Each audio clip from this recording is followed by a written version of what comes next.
likolo na biso ezala pe likolo ya moko na moko totiki baye nyonso bazali na nzela bakomi nano bisika oyo te bonzambe na yo pe mawa na yo bakokamba moko na moko tino na ngonga oyo tokosilisa mayangani na biso zale longo na biso mokonzi liloba na yo bakote ya manango ya nyonso pe présence a molimo ayeba ko se manifester na kombo na Yesu Kristo na kei ko telemela nyonso ezali ko confesser bolamu na yo pete oyo ezali ko confesser kombo na yo te ekende ko telemisa mamusika na kombo na Yesu Kristo tobondeli pe tolobi amen.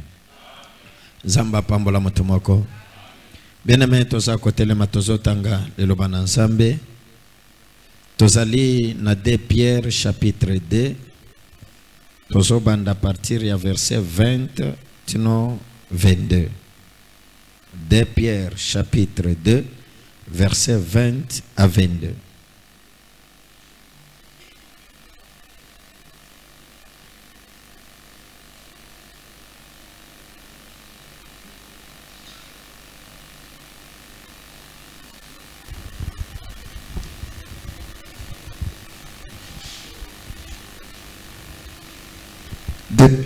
De Pierre,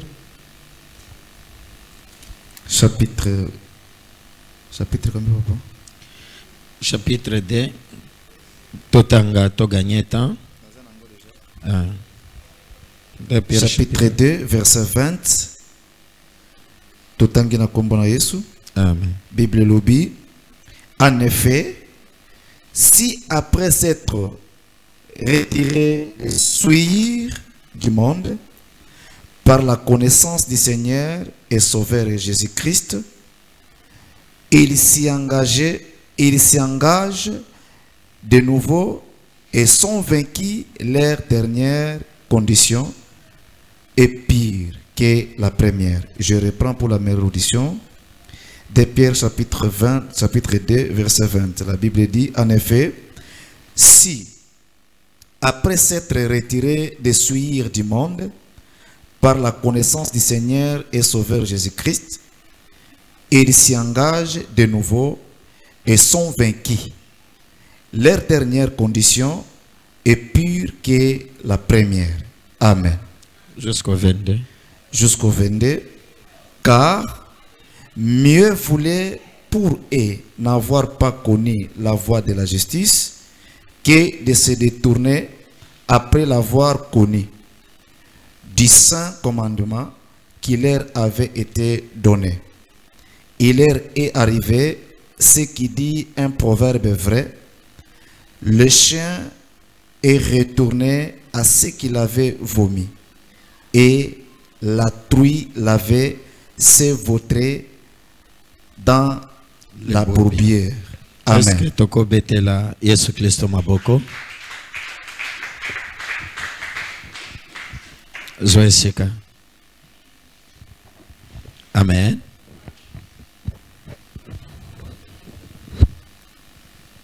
Lobi to simbaki point na biso parce que tozali nakati ya deuxième point na biso.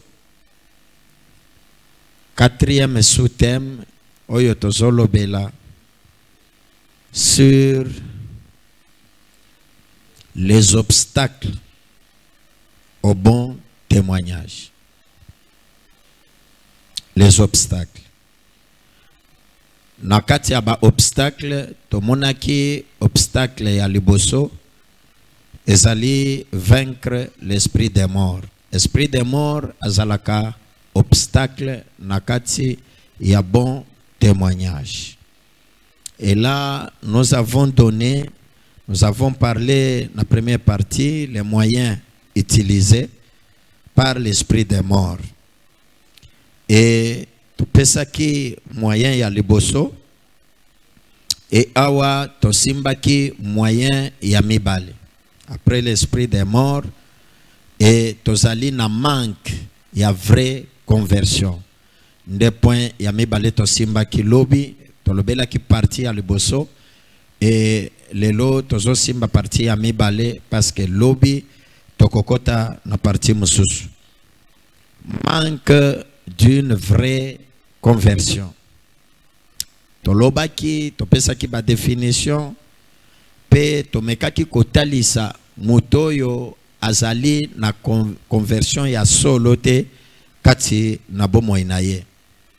Topesaki verset oyo totangaki Ezekiel, tomonaki lolenge nini Nzambe azoloba na Jérusalem que dès son origine déjà l'abomination ezalaki visible.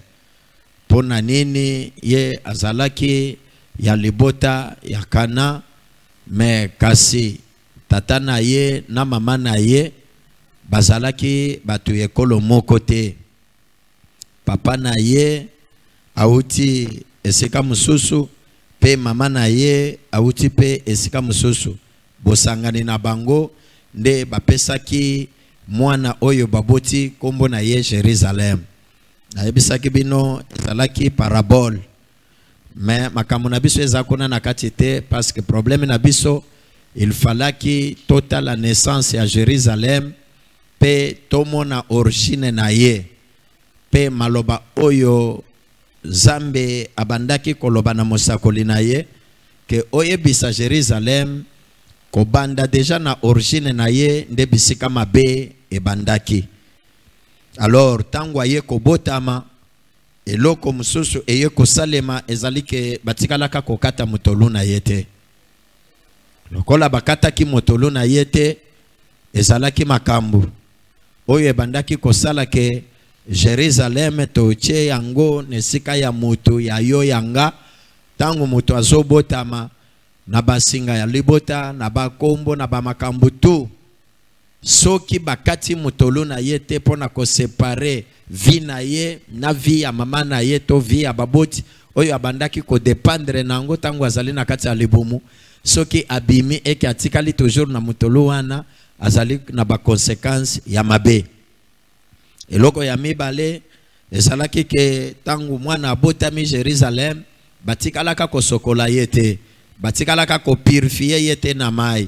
Tomonaka pe ndimbola ya kozanga kokata na motolu pe kozanga kozwa soin to kozwa purification na kati ya mai. Nalingi nazongela mingi en profondeur te poto gagner temps.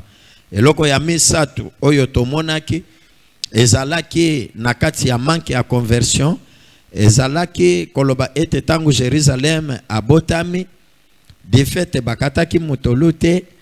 Alors Jérusalem azalaki pe frotté asokwamaki na mungwa te bisika ya motolu na ye na pota batikalaka kocha ye mungwa te. Ya mine ezalaki ke Jérusalem batikalaka koninga ye na kati ya badra te ezalaki na batina topesaki. Ya mitano ezalaki ke Jérusalem azalaki couvert na makila. Awa na boyaki kokota na muzindo parce que nde ekozala prière na biso ya mutuya ya lobi. Alléluia. Donc boko constater mwana tango abimi na kati ya libomo ya mama azalaka na makila bimaka na makila. Makila wana ezali makila oyo ezalaki na kati ya libomo ya mama na makila ya ye moko eza na kati. Donc tokomona biteni mibale oyo ezali ko composer makila kati na bomo ya mutu. Ya suka ezalaki komona ke mwana tango abotamaka azalaka bolumbu.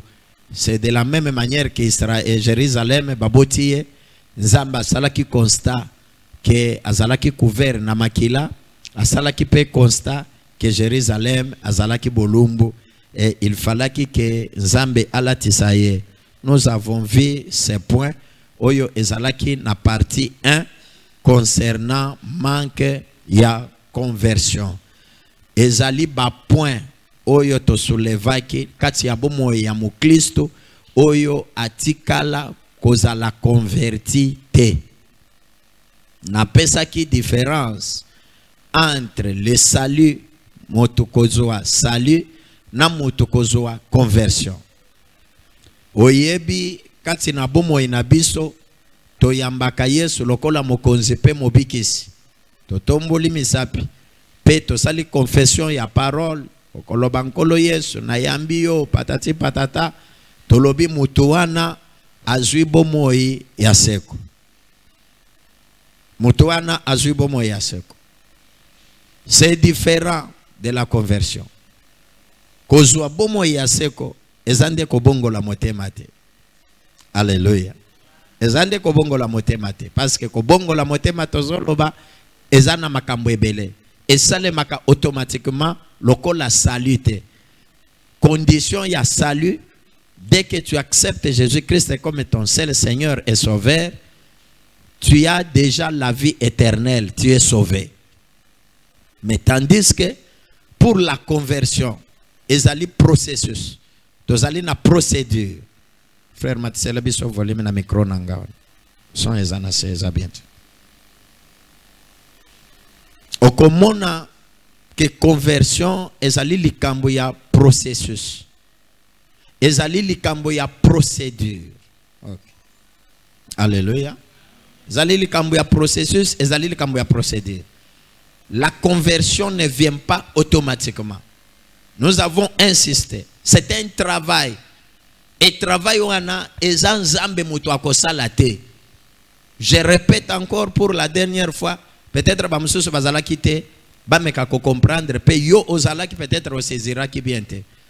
Bien aimé, à ce qui concerne la conversion, eza musala ya yo mutu.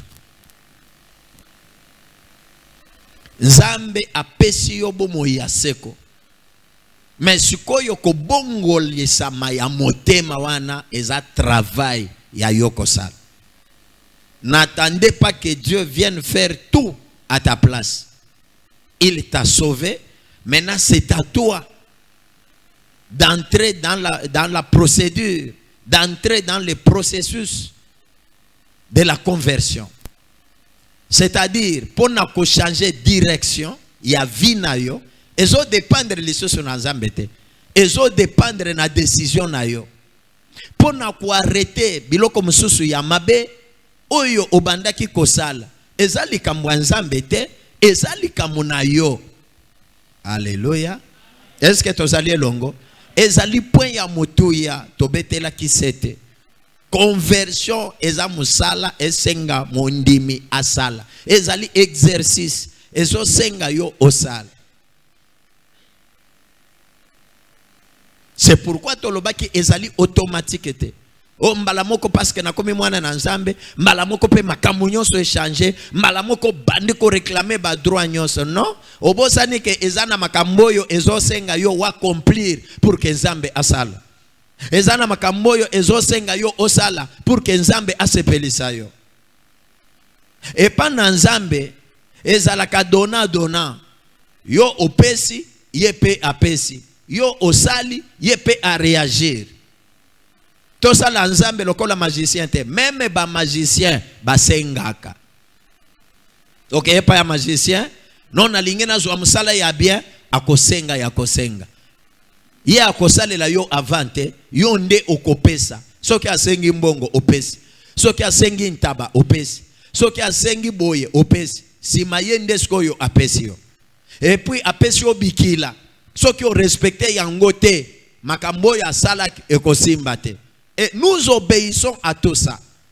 Maintenant en Christ, tolingi to sala Nzambe plus que les magiciens. Tobandi kolinga, kaka lelo na koti, kaka lelo na yambie, kaka lelo na zanaye, il faut makamunanga nyonso tout échanger mbalamoko. Bien aimé, la conversion ne se fait pas par un bâton magique. Non. Il y a un travail à faire. Et ce travail, c'est toi qui dois le faire.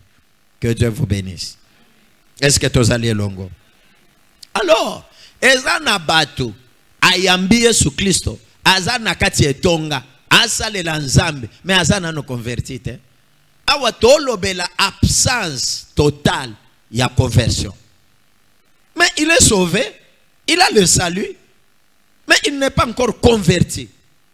Il peut servir aussi Dieu tout en étant non converti. C'est très important. Nalinga kamate yaboy parce que ne yango e façonna kaba vrai chrétien. Toko banda kotambola na kombo ya Kristo pamba, mais vie ya kimo Kristo ezakati na bisote. Sois chrétien et vis la chrétienté et vis aussi avec Christ dans ta vie. Zamba pambola yo. C'est pourquoi bomona ki vi ya prière ya lobby eza lokola ya kokita parce que batu balinga kate biloko oyo bazo sala obanda kotindeka ye aganga makasi po abima na vi wana na mona ki mingongo nyoso ekiti mais soki ezalaka banda kosenga ba passeport eya banda kosenga ba visa ebima okende poto wana mingongo ekomata maboko tokobeta banda komata libale efungwa wana muto abeti. Metangu babandiko hebisa ye banda ko sambela okabwana na mabe nyonso salaka, ça devient un problème. To si to mesani na ngo peto yebi yango ebangisa ka pe bisote. C'est ça la vie des chrétiens. Que Dieu vous bénisse. Est-ce qu'on est ensemble? Maintenant, ezana batuana asa yambina ye Yesu mais asa convertite. Ce ko yokana lingina lobela lelo ezaka ya ibale parce que ça toujours na conversion. Maintenant, eza na catégorie ya batu mususu ayambi na ye Yesu mais asala semblant ya kozala converti. Des points nan simbalelo, je parle de la fausse conversion. Yabe sa monenga za pembeni keba na fausse conversion. Talaye, lobela ye. Frères sont et comme kakate. Que Dieu vous bénisse. La fausse conversion.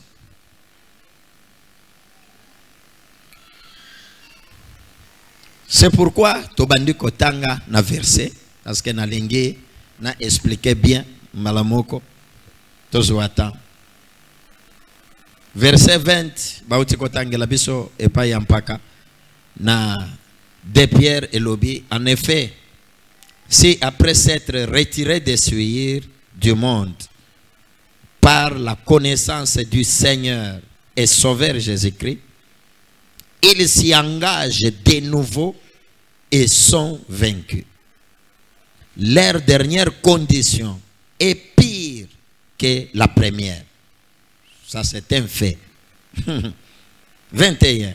Car mieux valait pour eux n'avoir pas connu la voie de la justice que de se détourner. Or, hier, on a parlé de se détourner. Que de se détourner après l'avoir connu du Saint Commandement qui leur avait été donné. Maintenant, verset 22, il leur est arrivé ce que dit un proverbe vrai. Le chien est retourné à ce qu'il avait vomi et la truie l'avait s'éventrer dans les bourbiers. Alléluia. Est-ce que tu as compris la leçon?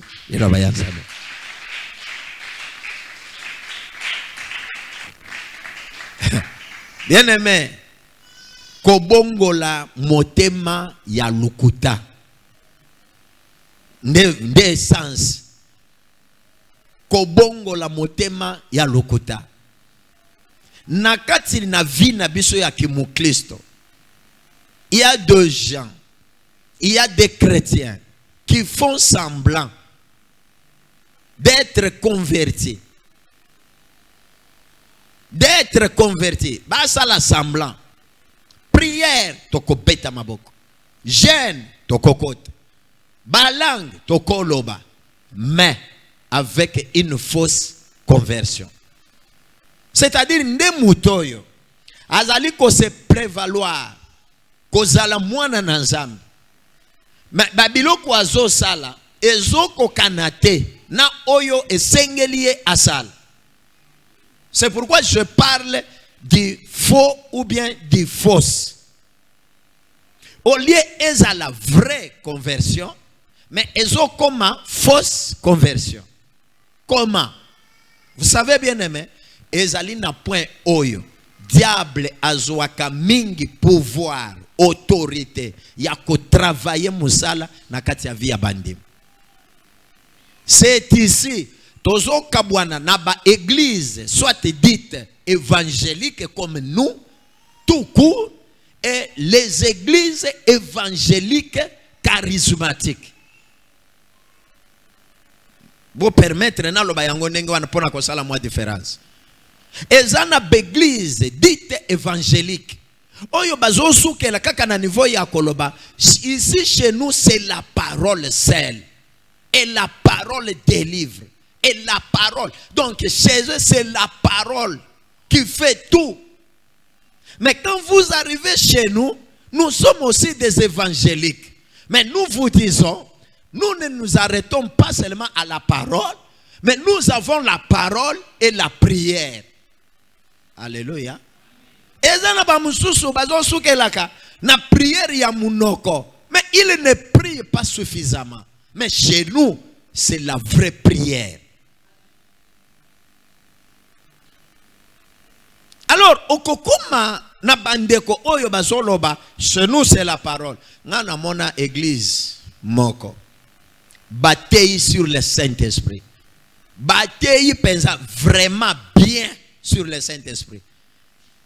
Bien aimé, dans quelques 2 minutes, balobina bandimi to senga Saint-Esprit. Soit à baptiser biso, soit à remplir biso. Katikati na bango, bandimi bakomi baptisé babandi koloban langue. Je vois le pasteur qui se tient debout, il dit ferme ta bouche, démon. Ba pekisa muto aloba langue. Mais ba uti côté ya ba signe, ya baptême, ya Saint-Esprit. Ne ba église to sanango. Vous enseignez autre chose. Quand il s'agit de la pratique, vous commencez à nier tout ou bien à refuser. Mais Nathalie, so bato yo ba lukanine. Vous enseignez sur le Saint-Esprit, mais quand il y a manifestation du Saint-Esprit, vous qualifiez yango ba démon. Tilelo, l'église wana mutu akolo balangete. Bazalaka na prophétesse na bango moko ne apesa ka message reconnu par l'église, par la communauté. Ne message bazuaka ya mutu ya. Yo oya kuna obanda ko sambre o patati patata eleza wanena batelemisi yo bakangisi yo munoko. Tu n'as pas droit de prophétiser. Neba église tozo mona oyo. Pesa nga men bande ko avancer. Lelo na moni na kozala bien parce que to na jeka na lingala. Interprète za bloqué. Que Dieu vous bénisse. Neba église tozo kota oyo. Et la plupart neba bisika oyo pe tokende kokuta ba fausse conversion. Que ça ne soit pas aussi le cas pour nous. Tout ça l'assemblant, il y a koyeba parole mais pratique exacte. Nde bisika na lobela semblant. Semblant. Apôtre Pierre, vous savez, les épîtres parlent souvent de la vie de l'église. Les épîtres. Nde vi ya mukristo nde yangoy. Tango tanga épître, kotanga yango na kidiba te. Kotanga yango en désordre te. Tango zo tanga yango, mona ke nde vi oyo ezali recommandé église chrétien azala nango. Il y a l'apôtre Pierre qui exhorte l'église. En effet, si après avoir été retiré des souillures, soki mutu abimi na kati ya bosoto, na kati ya basouillure, soki abimi, et que par mégarde, aye kozongela, via kala, Bible zoloba ke etana ye, ya mibale ekoleka meme oyo azalaki ya liboso. C'est-à-dire, ceux qui ont salaki semblant, c'est là où je parle de fausse conversion. Ceux qui obimi, lobi ngana mela kananga masangate. Ongaye kobo na sala kanangate. Mais à la longue, oye komona ke baposa esila kite. Ya oyo bandaki kosal. Et moment donné, obandi ko tricher ozonga. Ceux qui obandi kozonga, tout en étant toujours chrétien. Et puis otali que non, depuis na koma mondimi na tikala koma na nzambe ko boma mutute que non parce que sala ki lisumu, Alors mieux vaut nazo kenda kananga bayebi ke naza mondimi mais nasala ka yango na nkoko. Et omoni mutu azo ya zo sambela mais soki abimi azaye moko asali oyo ye alingi kosala nde place faux e bandi yango wana. Sikoyo ntoma Pierre azoloba soki mutu sima ya ye kobima na kati ya bapotopoto sima ya kobima na kati ya basweyere soki par megarde aye kozonga na kati ya biloko wana bandaki kosala vina ye ya sika tango azongeli ekoleka oyo azalaki liboso. Pourquoi a justifier? Soki aussi oyebaka vérité na justice et que oye kozonga sima yeba ke oyo nyonso bandaki kosala ya liboso wana e kozala multiplier par 2 ou par 3 parce que oso yebi moi lumière oso yebi ba moi vérité. Maintenant tango ozongela en connaissance de cause oso yebi na yo justice oso yebi na yo vérité mais ce que yo osala yango nanko oyebi ce que soki mutu asala eloko nanko asala ka yango na force nyonso asala ka yango na énergie nyonso. Est-ce que tozali elongo? Zamba pambola yo. Omoni tango lingi onyokola mutu olobi ye na koloba na ye na maloba abima kendete parce que nasina yebeke azane sika ko kendete azalaka na famille te azalaka na bande côté. Alors nazata na ta ya koyebisa ye ke no longwa alors na kosala ye eloko oyo ekosala ke ye moko azwa mukano abima sala nini aken nde esika na alobela wana faire quelque chose nanko okomona osimba kopo problème ofanda na kiti problème omela mai problème olia biloko problème osala boye problème nyonso ko banda kosala na ndako ekozala likamu et puis malobe ko banda kobima eza gilette ko banda kokata problème eza nini osala étouffé okoma na suka ozwa décision osala nini opima na malembe ndeli na lobela nko wana. C'est-à-dire tango sala yango tu ne penses pas na vie na souffrance mutu wana azwa yango ayoka yango. Donc osala yango parce que eza na nzoto na yote osala yango parce que eza epa ya mutu mususu nema ka mutu sala kana nko yango. Maintenant oso yebi vérité oso yebi ke noko sala boyeza mabe otika ka yango moment donné après ozongeli oyebi okobanda kosala yango du fait que omona ba retour ya mabete okoloba non Dieu tolère ça et obandi kosala yango na ndenge esengelite zamba pambola yo ndesuko yo ntoma Pierre azoloba esengela kikutu osala pa ya liboso wana te esengela ki otikala kaka na eta ozalelaka plutôt que oyeba justice oyeba vérité et sima ozonga obanda kosala lisusu mabe la fausse conversion. Et ayoko bakisa na soka ne apesi lisese alobinde oyo ekomami na Bible ke mbwa sima ya ye kolia atondi asanzi mbwa azongelaka azwi lisusu bisanzi wana asali nini alie yango abakisi image ya mibale ngulu ke ngulu basokoliye ba potopoto nyonso elongwe balobi azala wana mayeka ukana ba poil bamona lisusu ngulu aza propre ake lisusu kokota na nini na potopoto. Vous savez quoi?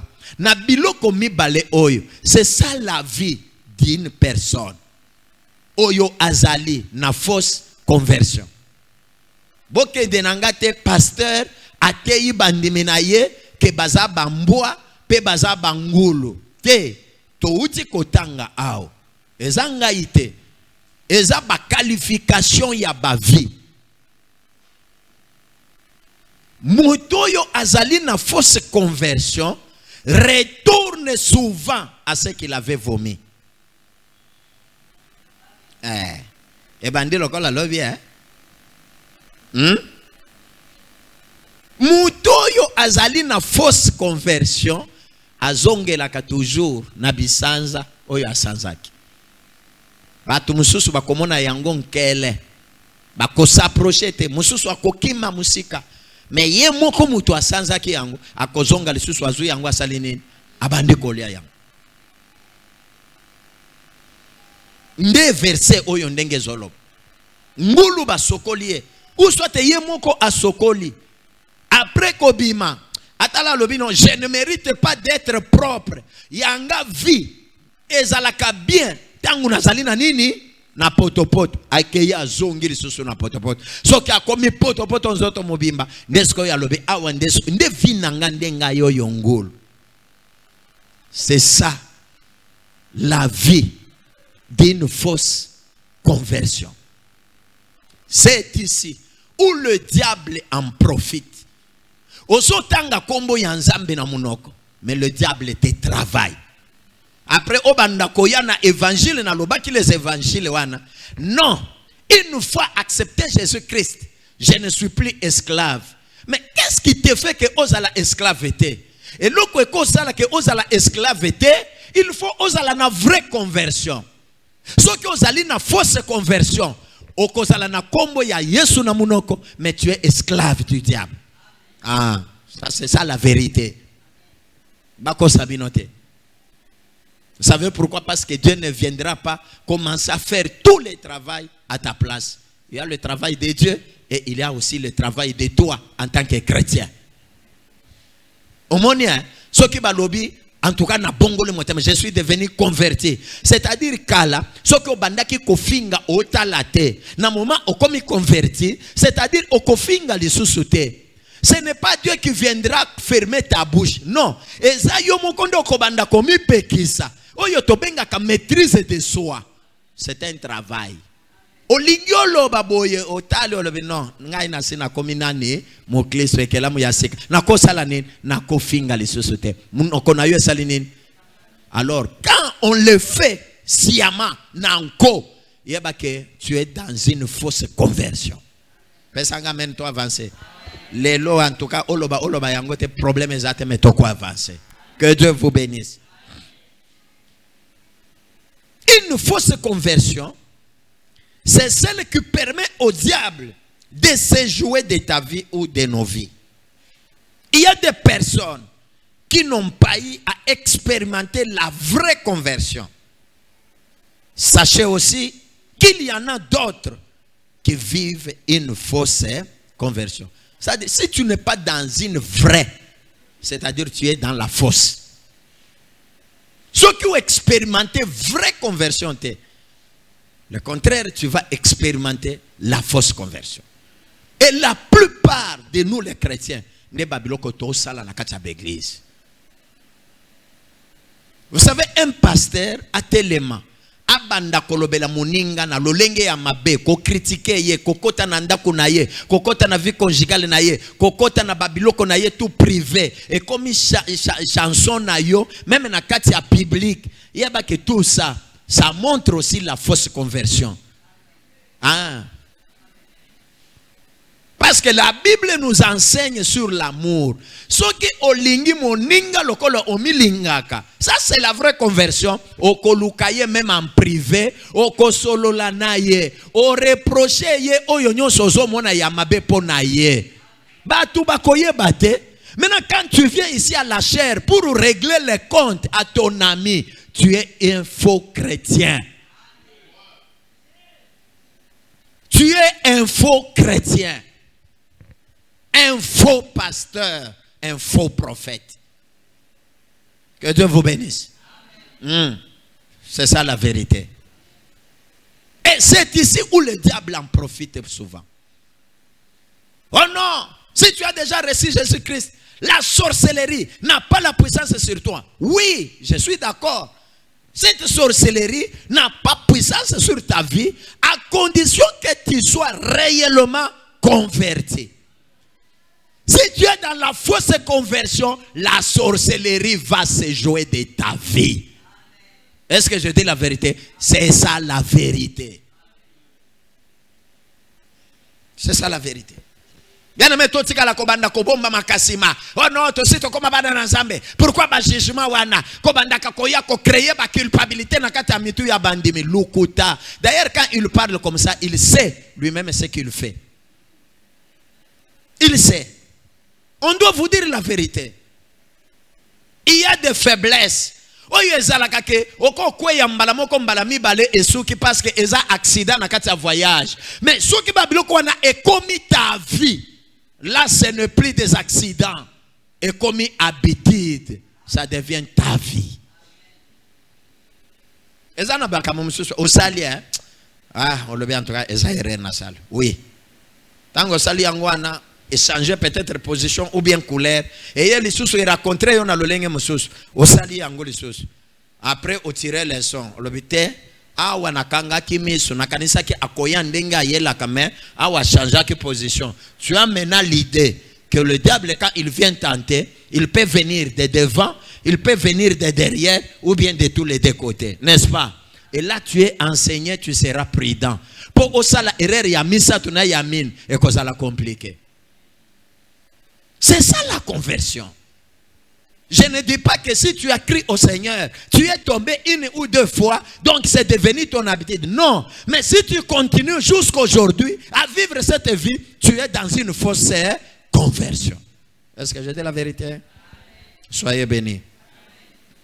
Aujourd'hui, ce n'est pas nécessaire de se cacher derrière l'église avec une fausse conversion. Car derrière ça, il y a des conséquences qui bloquent notre bon témoignage.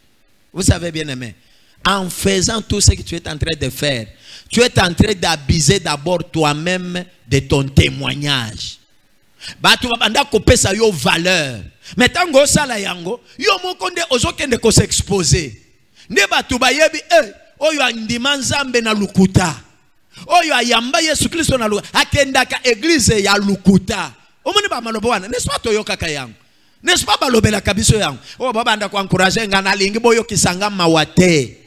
Ah, boyo kisanga mawate. N'est-ce pas toyoka kayangu pe balobela biso? Yewana. En tout cas, j'avais un frère. Tofandi boye ayebisa banda ko na yemuno se bomoni mutu wana. Ah, alobia za mundi mete. Akende konyoko la pasteur na bango pamba. Bo maloba na biloko asala oyo. En tout cas, il a qui ça, makambo ya kenda kakosala na église ete. Ou bien oyo akenda kakoyoka. Écoutez bien aimé, ba maloba wana ebi makapo na nini. C'est à partir de ce que nous faisons. N'est-ce pas? Eh, ngai mutu akojije ngate, ngai ezali kamunanga na Nzambe. Bien aimé, ezana moma mususu batu baloba kape kaka lokola Nzambe. Batu baloba kande oyo bazo mona. Bien aimé, to banda ko akaba ba défense na lolenge ya mabete pour que okoba kosala mabe na yo en disant que non ngai mutu akobangi sangate eloko mutu akolobe kobangi sangate ngai ezali kambo ya Nzambe. Bien aimé, peut-être Dieu peut prendre les bouches des gens qui sont autour de toi, il commence à te parler et si tu n'écoutes pas et que tu avances, tu seras traité par Dieu comme un faux convert.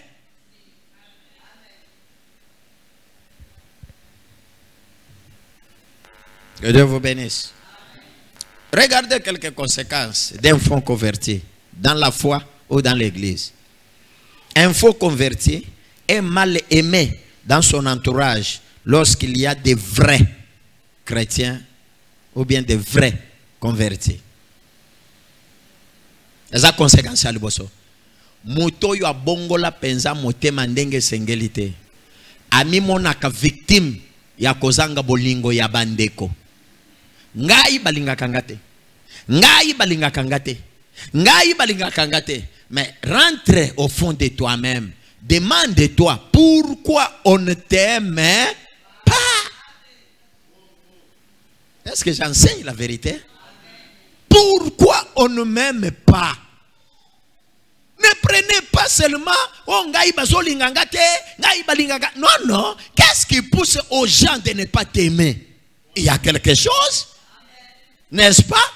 C'est pourquoi j'ai dit, un faux converti, il n'est pas aimé, surtout s'il se trouve au milieu de ceux qui sont des vrais converti. Parce que tout ce que tu vas faire, ça va commencer à léser les autres. Et fandeli na yo, et ko bandaka ko selikisa ba mususu. Et lobeli na yo, et ko pesa kakakanda ba mususu. Alors ba mususu wana ba ko supporter yo, e ba ko lobate. Yo kanga minoko na bango, bazana minoko na bango ba ko sala nini? Ba ko loba. Bilonge na sete etalanga. Awe zali kam eska awana abwa kela mutu.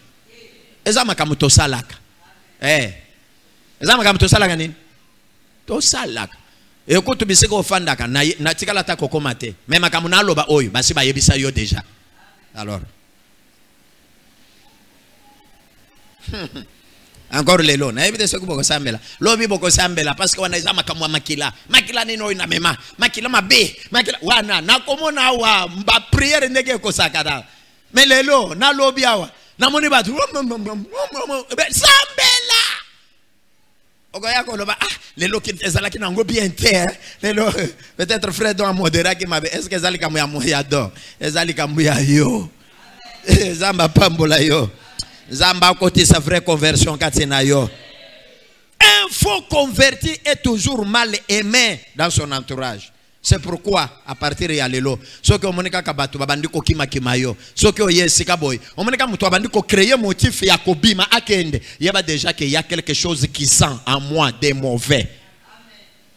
Si le gens ne t'approche pas, si le gens ne t'aborde pas facilement, sache qu'il y a quelque chose de mauvais en toi. C'est un signe, c'est une conséquence d'un faux converti. Donc, bato bandiko kima balingi babanda kobeti sama mabakute. Mais il y a des gens, ceux qui afandi boy, amoni ete, akozwa ta téléphone, ndeko nanga, na mona yote mikolo, na yo kapasi na motema, parce qu'absence na yo, et créer vide katinanga. Ah, voilà un vrai. Ah, bosunganga. Voilà un vrai. Moko boy na ata la bandimi ya cité de Dieu. Namba ne peut komituna. Au moment où on a préparé un message, nazo mituna penga moko. Nenge pe bandimi nanga babenga kabenga kangate. Des fois ngai pe na beti saka bango nini? Mabaku. Ainsi asek. Mais c'est la vérité. Ceux qui ont moni mondimi, a sali 2 jours, 3 jours. Azata na besoin ya koyoka mungongo ya pasteur na yete. Quelque part pasteur na ya jenaka ye. Ah, mon église n'est comme silence. Hein? Très silence. Hein? On a mené kobimate. Nathalie na lobi nzambe yokelanga mao. Des fois na beti saka mabaku bandimi. Ba komi kokimanga. Ba msusu ki ba mone appel boya lobi. Awa pasteur soki asengi ni tete na yebite soki akosengelo konini. Tikale kimiati. Car son comportement, son habitude commencera à gêner les autres. Il faut se poser la question, est-ce que na milieu de fandaka, na entourage ozalaka, même na ndako fandaka, est-ce que tu es en train de gêner les autres ou pas? Au moment où vous êtes, alors en tout cas les autres les qui ces journées y a bien, hein? Aka, pour mutuana azate, ba tout boni ba sepelaka soki ozate. Soki oyebo ibalo chez méchant koti. Awo kosala boy agangi. Osale boy agangi. Un faux converti. Deuxième conséquence. Un faux converti blessera facilement plusieurs. Les lois, na banga, na miswango, botala na se, etchanga malalaise, botalanga, et salanga malalaise, finalement, bokotala wapi, bokotala na ba mir. Que Dieu vous bénisse. Un faux converti commencera à blesser les autres avec facilité. Au moins, eza lokola mboa, babeta ki efimbu kuna, ya ayoka mukusa, ayoka douleur, akoya akoswa mutu mususu. Est-ce que bola nanga? Bisika babeta ki libanga, eza kuna, yozo yako telema na nzela na yobo, akosala yo nini? Vous savez pourquoi? Akobanga parce que akomona ke yo nde muto bamba ke nini? Alors pour asila na yo, il faut asala nini? Aswa yo. C'est un comportement d'un faux converti. Il a peur de tout le monde. il cherche à se défendre seul. Et vous savez, ça bloque les bons témoignages dans nos vies. Ce que mutu asepela na yote. N'est-ce que mutu wana azui occasion moko boye. Oye sengele a branché yo pe osepel. Est-ce que mutu wana ko branché yo? D'élever amen. A ko branché yo? Attention. Si tu blesses plusieurs facilement et tu blesses, tu es à l'aise, c'est ce qu'il y a quelque chose. Des fausses, c'est la fausse conversion. Ne blesse pas les gens facilement. Ne blesse pas les gens facilement. Eh, akosa le langani. Ngana lala kananda kunaye. Est-ce que yaza mayo yesili sakaposa? Ah, mangala nyuso yo ebi mapona nini? Ebi mapona nini? Mokolo nini? Mokolo akomona kanga epana ye abengananga. Ah! Un faux converti. Tu deviens une pierre d'achoppement pour plusieurs.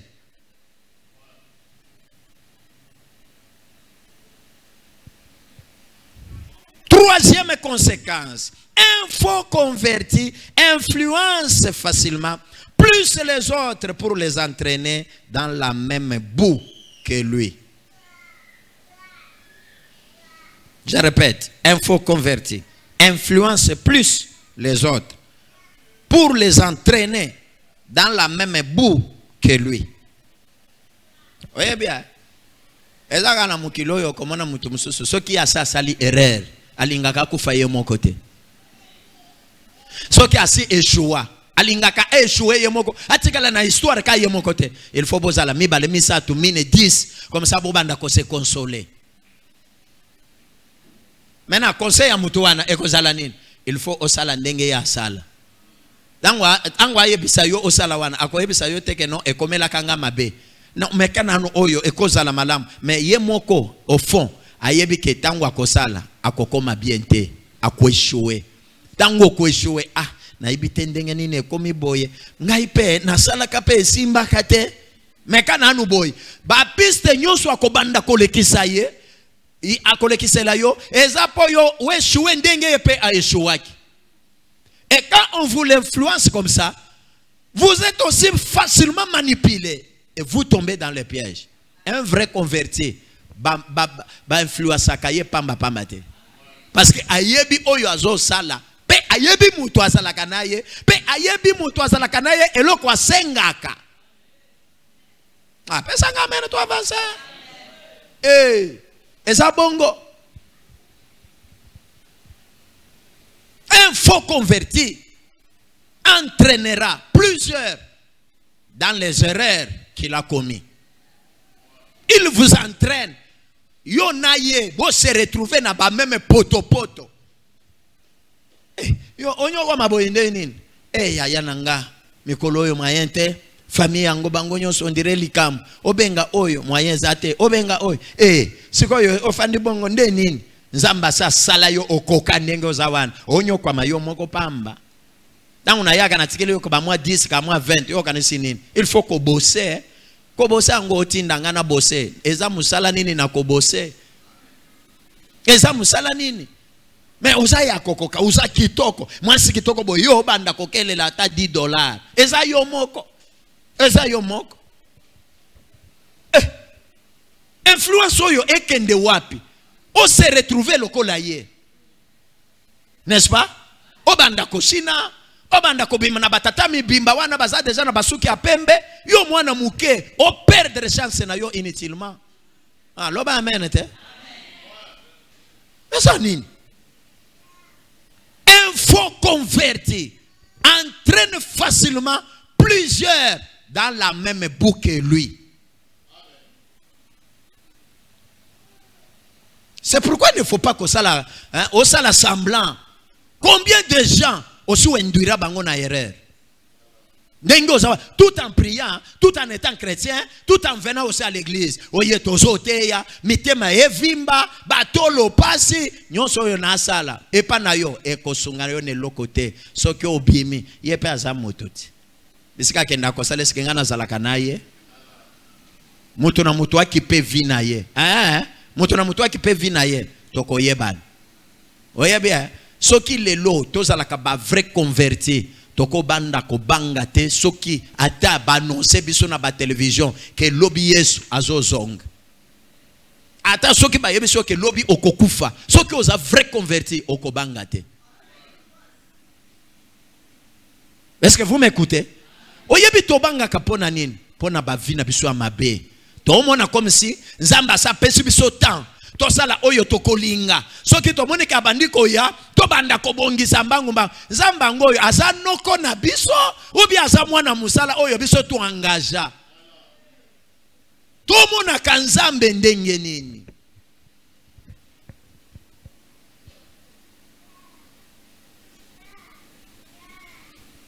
Est-ce que vous savez que la fausse conversion bloque notre bon témoignage? Bloque notre bon témoignage. Na quartier ofandi bayebela kayo ndenge nini? Kombo nini basi bapesa yo? Eza kayo moko na nzambe ti. Makambo yo balobaka esko yebi yango? Eza likambo ya yo na nzambe.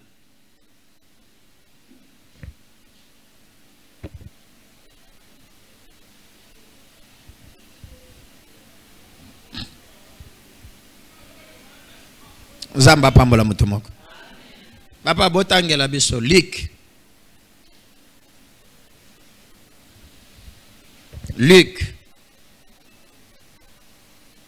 chapitre 22.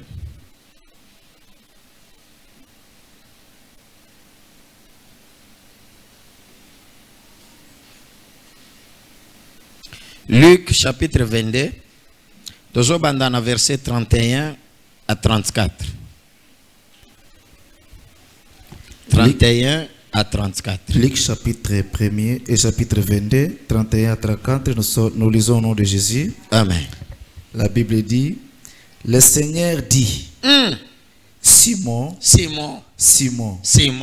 Satan vous a réclamé. Satan vous a réclamé. Pour vous cribler comme le froment. Pour vous cribler comme quoi? Le froment. Mais j'ai prié pour toi. J'ai prié pour toi, Simon. Afin que ta foi ne défaille point. Afin que ta foi ne défaille point. Et toi, quand tu seras converti, affermis tes frères. Affermis tes frères. Continue mon ancien. Seigneur lui dit Pierre. Pierre dit au Seigneur quoi? Je suis prêt. Je suis prêt. Seigneur, tu te trompes. Hein? Seigneur, tu te trompes. Tu me dis moi, comme un faux converti. Moi, je suis déjà converti. Seigneur, tu te trompes. Je suis prêt à aller avec toi. Moi, je suis prêt à aller avec toi, Seigneur. Et en prison. Même en prison. Et à la mort. Même à la mort. Moi, Pierre, moi, Simon Pierre, je suis prêt de mourir avec toi. Je suis prêt à aller avec toi dans la prison. Et Jésus dit. Jésus dit quoi? Pierre. Pierre. Je te l'ai dit. Je te l'ai dit. Le coq ne chantera pas. Le coq ne chantera pas aujourd'hui. Que tu n'aies nié sans 3 que fois. Tu n'aies pas me nié 3 fois. De me connaître. De me connaître. Amen. Toko beta la tali lo baza maboko te bande. Bosilike linga. Bilei yabana nzambe yangoyo.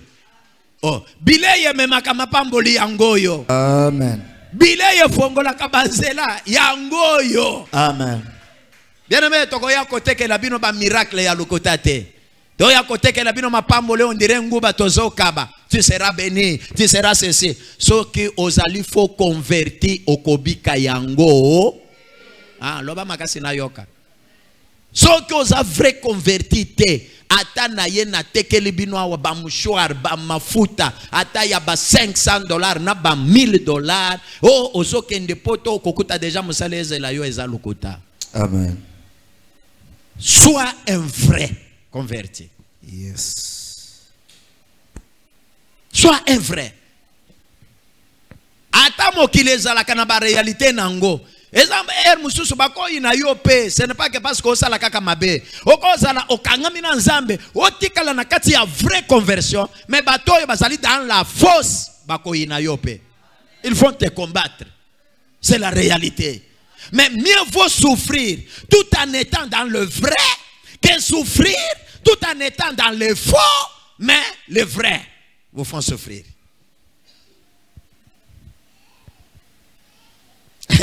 Simon, apôtre. Simon, apôtre. Alléluia. Simon nani? Tuna moninga za pembeni. Est-ce que yo pe oza apôtre? Ah. Tuna ye, masero levite. Est-ce que ko tuna ye oza apôtre? Alléluia. Keba. Omoni migoloyo to mona makam. Avant biso tangu tozo banda na vina biso akondima. To bandaki koyeba ke ministère ezalaka na ba réputation te. Parce que toyebi ke mutoyo azali na ministère azali moumbu. On appelle les serviteurs. On n'appelle pas les gradés. Non, les servis. Toyebaka ozala pasteur, ozala prophète, ozala évangéliste, ozala docteur. Toyebaka ke toza basali. Tozali basali ya nzambe pe tosale la batu. Des vrais enseignements. Il y a des serviteurs yangwan. Ce que j'ai donné à mes enfants avant de les consacrer. Tu es serviteur, sache que tu es serviteur des gens. En servant Dieu, tu es en train de servir les gens. Eza yandenge to vi mana bakiti oyo boyete. Bakiti oyo to fanda yango parce que boza maboko makasi. Soki bondi makabo lingaka, to lingaki biso nyonso, to somba bakiti oyo, biso nyonso to fandela yango. Amane ba fande kimi. Ezana batu bazo kende koluka bisika ba matanga ezali ba pesa ba $5,000 ya matanga po ba yebeke ba kosale la bétoile ya batu bazo ya kosaka na kuna na komela. Mais nous cherchons des gens qui peuvent nous acheter des bonnes chaises to fanda bien to yo kapeli loba bien. To mona bangote.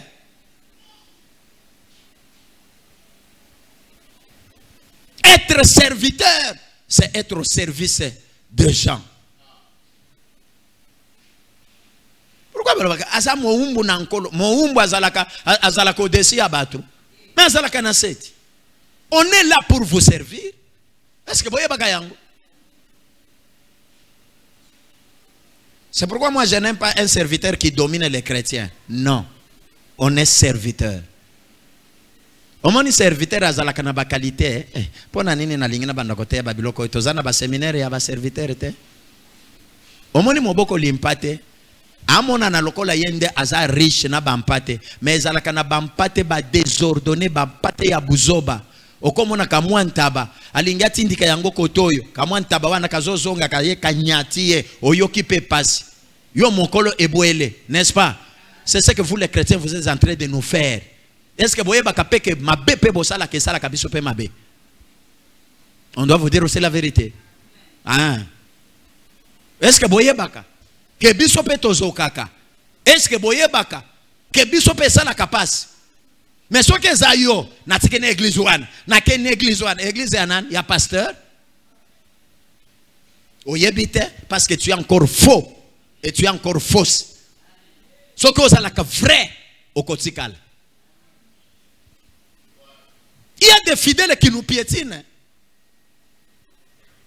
Mususu na ba caprice atala lobi lokola onyoko linga nakende boyete alors nakokende te omoni ntaba afandi otindika aboy okozala obligé osala nini o mema. Est-ce que bozo yeba souffrance pasteur na bino azowaka?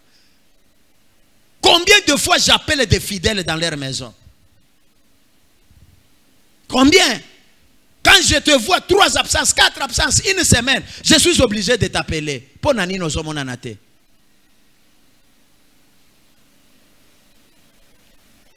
Na biseto zalaka kuna kende kuna ozo kende ozala te bakoye bakata yote ozana anu meme awa na mona bilongi abana na nganyo so na yebi bango soki oyete na zui na telefone na bengio na zape na numero na yo na telefone nanga kende pa ya ba grand pasteur soki okombo na yo ekokoma kata kuna kende kuna kende na tindio d'ailleurs mekolo pasteur na biso akomi lolendo na komi lolendo Ba réclamation eleki, c'est mon droit. Que Dieu vous bénisse. Je dois vous enseigner. C'est mon droit. Je mérite.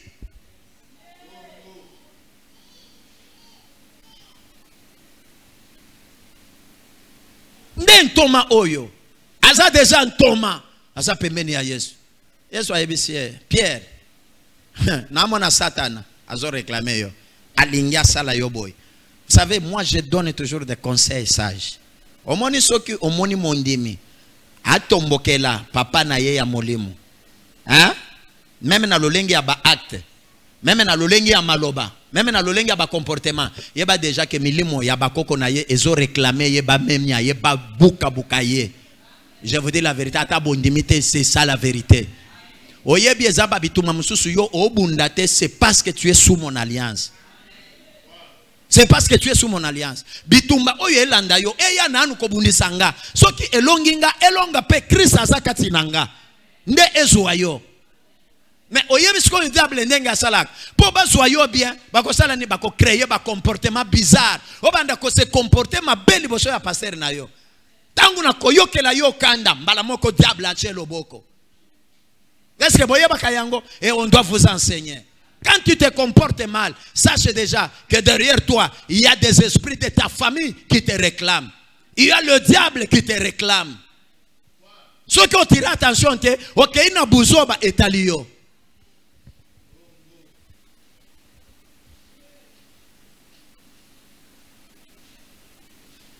Il y a soyez sa pierre.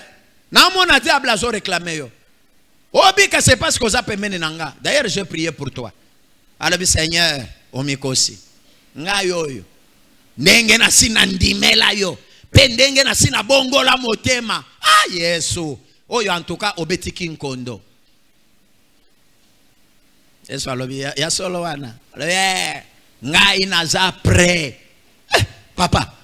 Nga isoki ezali wana kokufa na yo. Soki bakanyo na prison na kokota na yo. Yesu atale alobi. Malobo oloba oyo. Eza ya solo. Combien de fidèles qui ont promis à leur pasteur, je te ferai ceci, je te ferai cela. Dès que tu es béni, tu fuis même l'église. Combien de fidèles? Ne Pierre oya solo bao. Papa, ngana kokufa na yo. Ezala ta na prison, ngana kokota na yo. Tango sikoyo baye kokanga Yesu. C'est vrai, n'est-ce pas Pierre? Atalisa kike na lingina talisa yo maloba o na sala kinini. Mon frère, je vois en toi, tu es encore un faux converti. Mais quand tu seras réellement converti, affermis tes frères. Oyo loba oyo, o comprendre yango na nute. O koli na nute. Namona kabana nanga mususu opesa ye conseil boya. Ngaite papa, ngaite papa. Na yebisa yo makambo yo miso mokolo emona.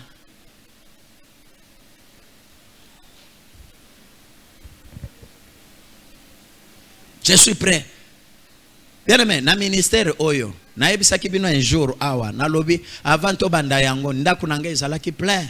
Ba jeune bazoya bazolia. Bazoya balali tina salon. Okokuta ba matele tandami wana on dirait ba mwa mbisi etandami ba oyo batie mitukoto ba oyo batie makolokoto dans mon salon.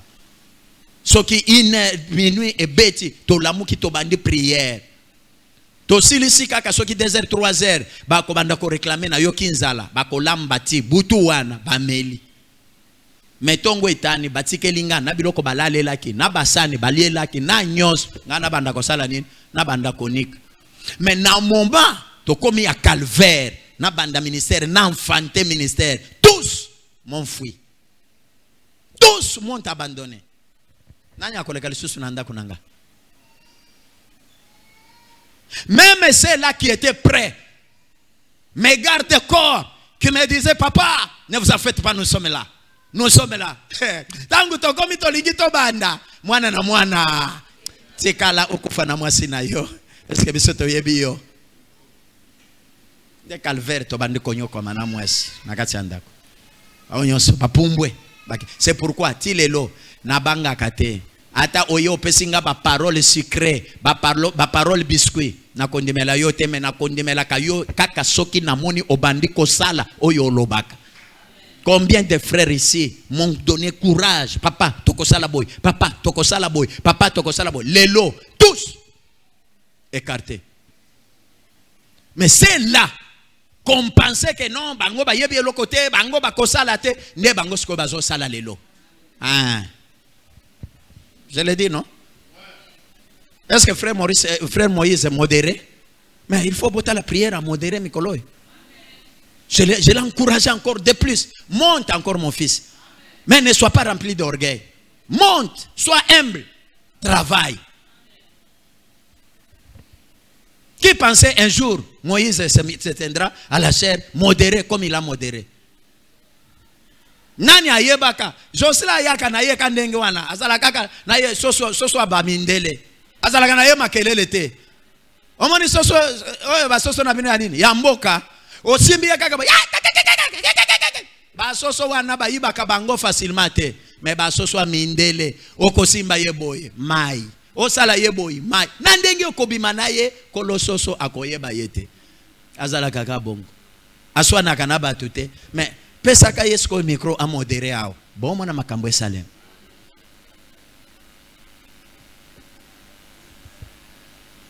Où sont mes gendarmes qui me disaient papa avançons, nous sommes là même si tout le monde t'abandonne nous sommes là. Où sont-ils aujourd'hui?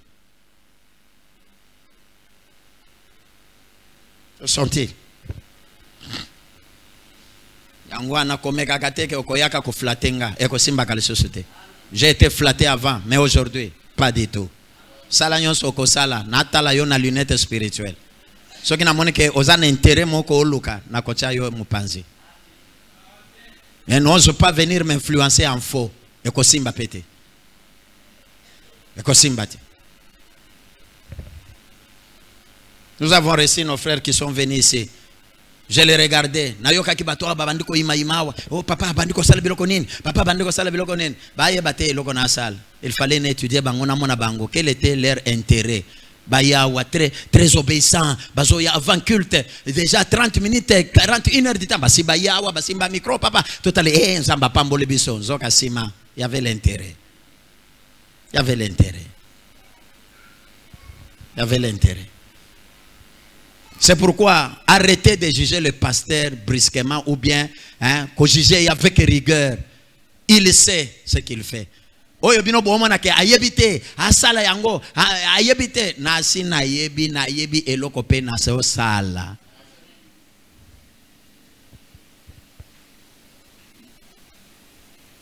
Yesu ayebise Pierre, attention. Okowanga nanga.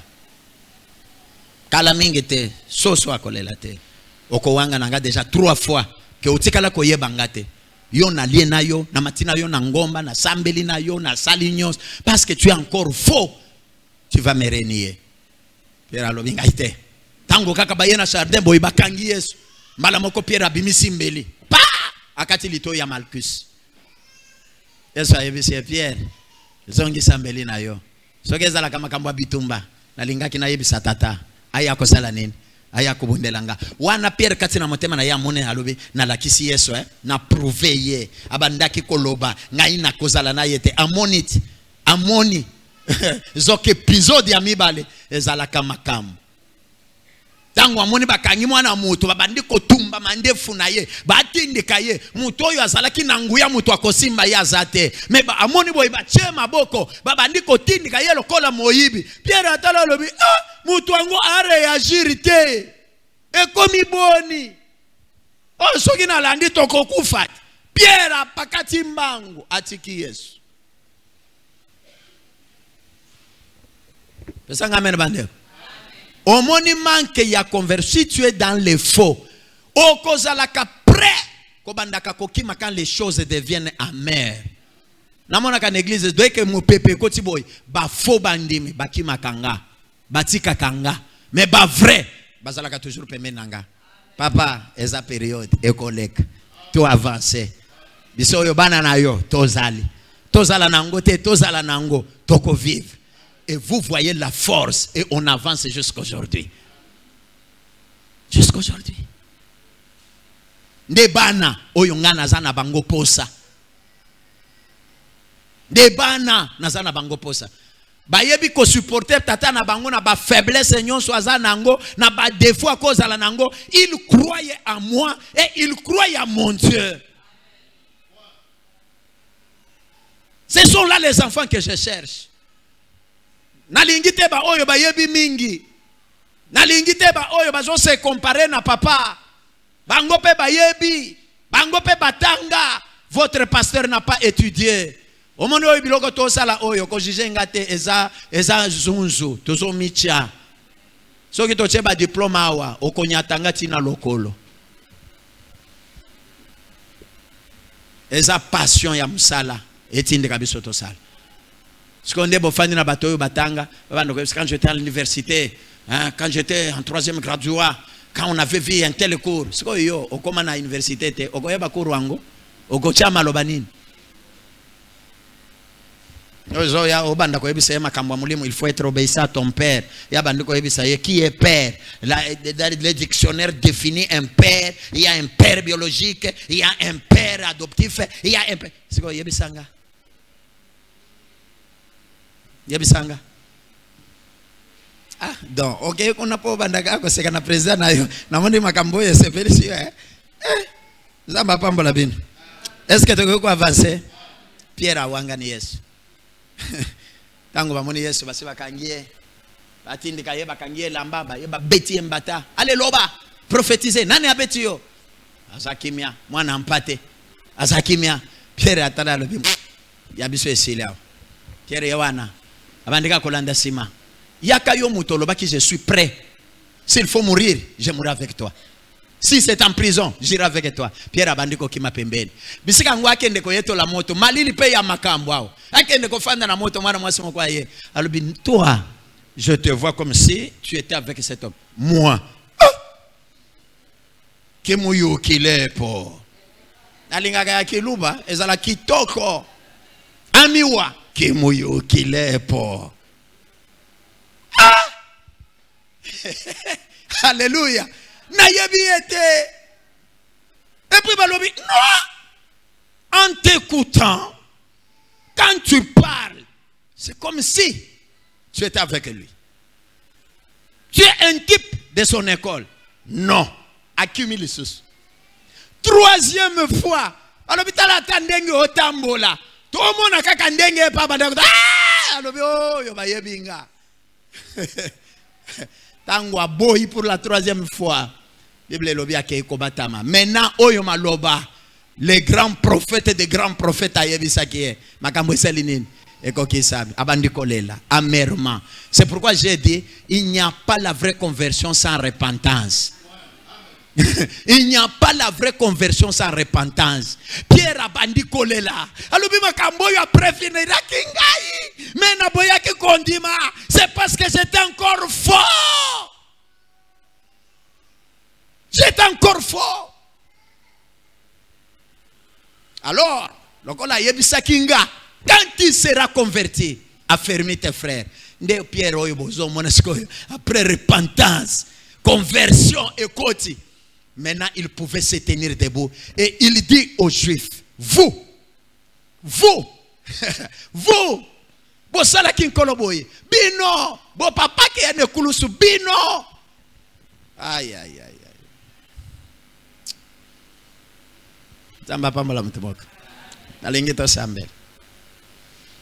J'arrête encore d'autres caractéristiques. Un faux converti ferme lui-même les bonnes portes de sa bénédiction. Un faux converti ferme lui-même de lui-même. C'est par tes manières et tes comportements d'agir que tu es en train de fermer des portes de bénédiction. Zalana batu malamu. Loban le soit amen. Zalana batu ba porte na yo ya mapambo leko sala nini eko fungwama zala pena batuma be ba porte na yo ko sala nini eko kangama. Et surtout na yebite pona nini na zo insister awa makambo ya tata na bana. Je ne sais pas pourquoi mais le Saint-Esprit sait. Mobale moko akoya awa atali boye kaka ndenge topesa na bambote wana loba boye olobi boye obaluki pesa batu 5 mbote okay pe opesi na mutu mbote azotala atala sero en tout cas na mona lokola a mérité sero vraiment na kozwa ye mais akosala yango ye moko te akoya papa na lingi na sala boye na tuli oso muni ye alobi aza ndenge nini azala kaboye aza mwindo boye aza boye alobi okay soki toye okola kisanga na basinya kaka oso solo na ye te aye boye etombe pa ya nani epa ya mama ladi natali okay na zuiye parce que ye aza bala pona yoko te so na tangi mutu mususu wa bago yako kende tala ekende pa mama ladi aye wana na ide ye wana lobi foko tunangande na yebisa yo ngande tata na ye oyebi ndenge azalaka mwana wana azalaka boto cité mwana wana azalaka boy bien aimé bakobala yo boy anolanga bakobala yo ti. Il faut apprendre à bien collaborer avec ton pasteur. Apprends à bien collaborer avec ton pasteur. Et puis Yakobi Kisayo, olingo kende kokota na libabe, okende kokota na moto, avec la puissance et l'autorité. Na makamunyoso ya charisme nzamba pesa ye, akoyebisa mwana nanga tire nanu attention. Libota wana na amona yango liboso eza bien te. Zala nanu na ba réserve. Loba nanu amene ya bien. Abi Kisayo na baliwa oyo kokende komona. C'est ça le rôle d'un pasteur. Mais quand tu es écarté, tu es loin de ton pasteur, tu vas aussi en bénéficier les conséquences. Que Dieu vous bénisse. Tu peux fermer tes propres portes à toi-même. Et les bonnes portes, tu les fermes toi-même. Et Yasuka, un faux converti, prolonge lui-même aussi l'accomplissement de ses promesses. Quand tu passes un grand temps dans le faux, sache aussi que les bénédictions sont en train de passer.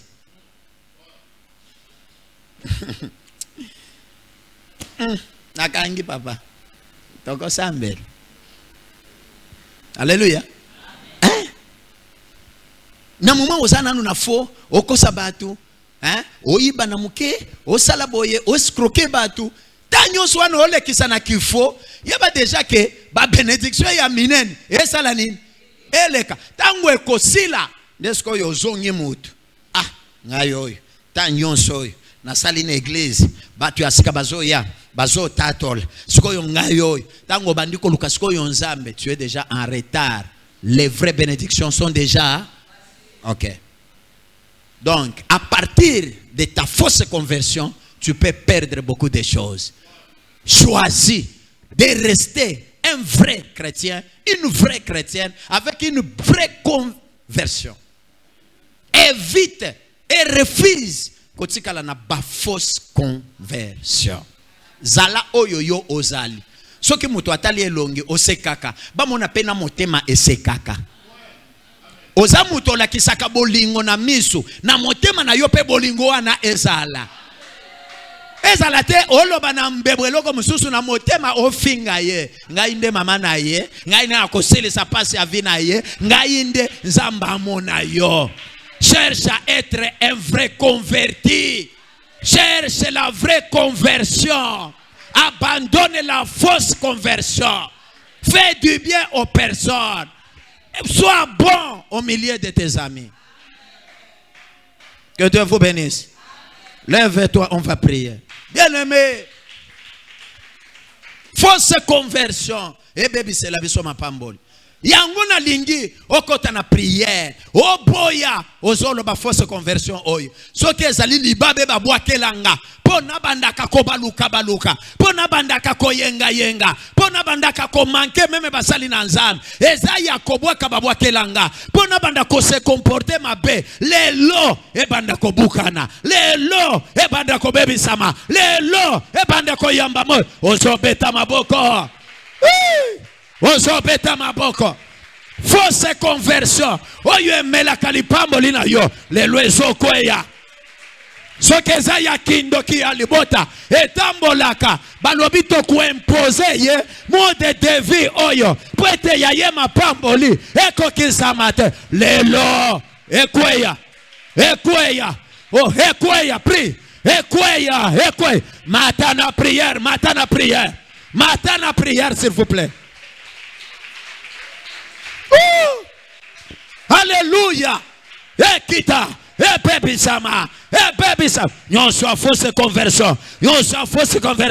Bisika satana. Ayaka kokosanga. Bisika satana. Ayaka kotiti kakanga. Nakata libulo. Natikala na libulo. Lelo. Nazobima.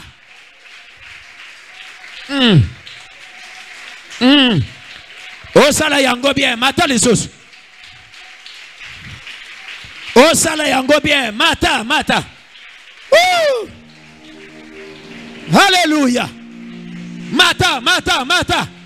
Zamba lola. Ayokela yomawa. Zamba lola. Ayokela yoma. Sokeza na babikuke. Oyo ekangamaka. Nanzela. Ya fausse conversion ayo. Lelo. Babikuke wana. Efungwama.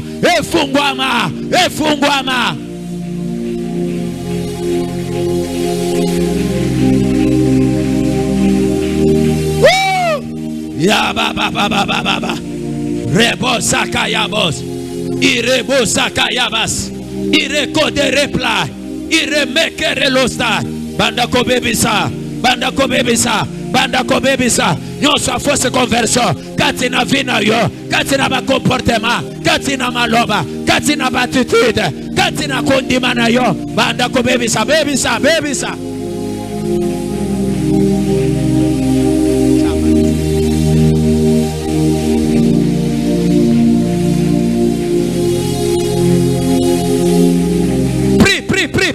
Prie.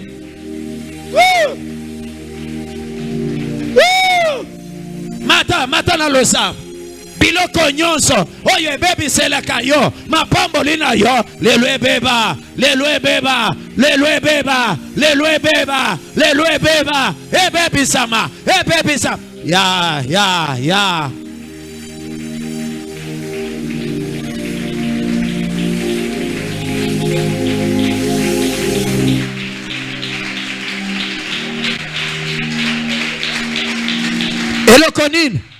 Elokonin. Oye ezalaka ya mabe na vina yo. Oye kagaka ba porte ya lipambolina yo. Elokonin. Oye bato bademelaka yo te. Oye bato balinga kofongolela yo motema te. Lelo ebanda kokweya. Ekweya. Prie.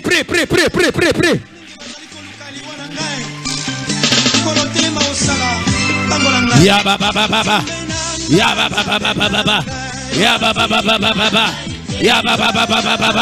Prie.